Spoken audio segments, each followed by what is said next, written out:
കൂടുതൽ വാർത്തകളും വീഡിയോകളും കാണാൻ ഈ ചാനൽ സബ്സ്ക്രൈബ് ചെയ്യുക. കൂടെ ബെൽ ബട്ടൺ അമർത്തുക. Please subscribe our channel. നമസ്കാരം.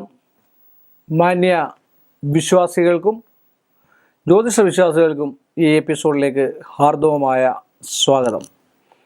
അപ്പോൾ മറ്റൊരു വിഷയമാണ് ഇന്ന് സംസാരിക്കുന്നത്. ഞാൻ പറഞ്ഞതുപോലെ തന്നെ വന്നിരിക്കുന്ന കമൻറ്റുകളിൽ മറ്റൊരു കമൻറ്റാണ്, ഏത് നക്ഷത്രങ്ങൾ തമ്മിൽ. അപ്പോൾ ഞങ്ങൾ ഇത്രയും കാലമായിട്ട് ജീവിച്ചു, അല്ലെങ്കിൽ ഇത്രയും കാലമായിട്ട് ജീവിച്ച് മുന്നോട്ട് പോയിട്ടൊന്നും ഒരു സുഖമോ സന്തോഷമോ ഒന്നും ഞാൻ അനുഭവിച്ചിട്ടില്ല. അപ്പോൾ ആ നക്ഷത്രങ്ങൾ ഏതാണ്, എങ്ങനെയാണ് ആ നക്ഷത്രങ്ങൾ വരുന്നത് എന്നൊക്കെ എൻ്റെ അടുക്കൽ ചോദിക്കാറുണ്ട്.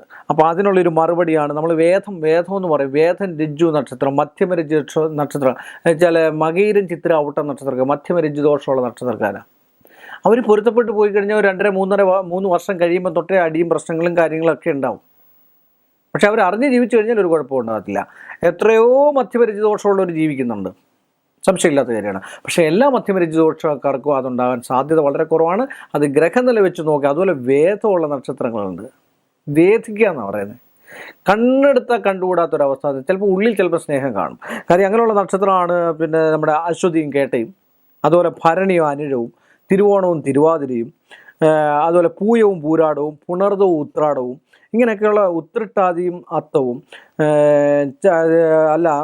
മകയിരം ചിത്രം അവിട്ട ഈ നക്ഷത്രക്കാർ അത്തവും ചതയവും കൂടി ഒരിക്കലും ചേരാത്ത നക്ഷത്രമാണ്.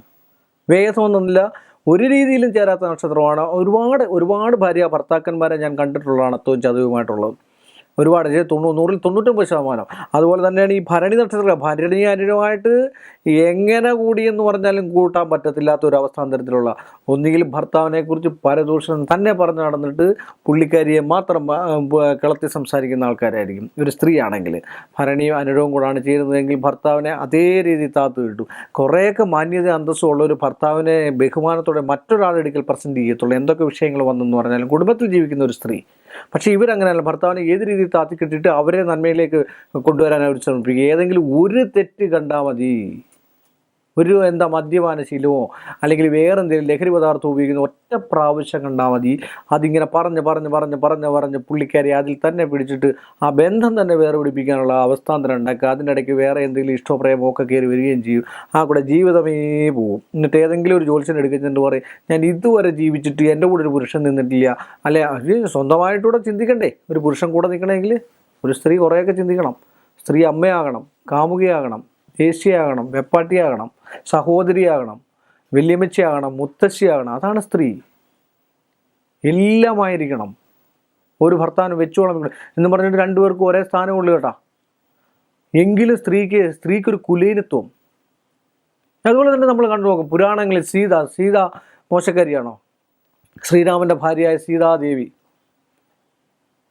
അകമഴിഞ്ഞ ഭക്തിയുള്ള സ്ത്രീ, ഏറ്റവും കൂടുതൽ ആകർഷണ ശക്തിയുള്ള സ്ത്രീ, വശ്യതയുള്ള സ്ത്രീ, സൗന്ദര്യമുള്ള സ്ത്രീ. ആ സ്ത്രീയെ മോഹിച്ചാണ് മാനിയുടെ വേഷത്തിൽ മാരീചൻ്റെ രീതിയിൽ രാവണൻ എന്താ മോശ? നല്ല ഒന്നാന്തരം കഥാപാത്രമാണ് രാമായണത്തിൽ, ഇല്ലേ? നല്ല ഒന്നാന്തരം കഥാപാത്രവും. അത് അജാനുബാഹുവും അത്ര ശൗര്യവും 10 തലയുള്ള 10 തലയെന്ന് പറഞ്ഞൊരു സങ്കല്പമാണ്. 10 അത്രയ്ക്ക് ബുദ്ധിയുള്ള ആളാണ്. ഇത്രേ പോന്ന ഒരു പെണ്ണിനെ, അല്ലെ സീത എന്ന് പറയുന്ന ദേവിയെ അദ്ദേഹം മോഷ്ടിച്ചുകൊണ്ട് പോയി. ശരിയാ, ഒരു കാരണവശാലും ശാരീരികവും മാനസികവുമായിട്ടോ അവർക്ക് ബന്ധം ഉണ്ടായിട്ടില്ല. അതെന്തുകൊണ്ട്? അപ്പോൾ ഭഗവാൻ ശ്രീരാമൻ മഹാവിഷ്ണു എന്തൊക്കെയോ പ്രയോഗങ്ങൾ ചെയ്തിട്ടുണ്ടാവാം.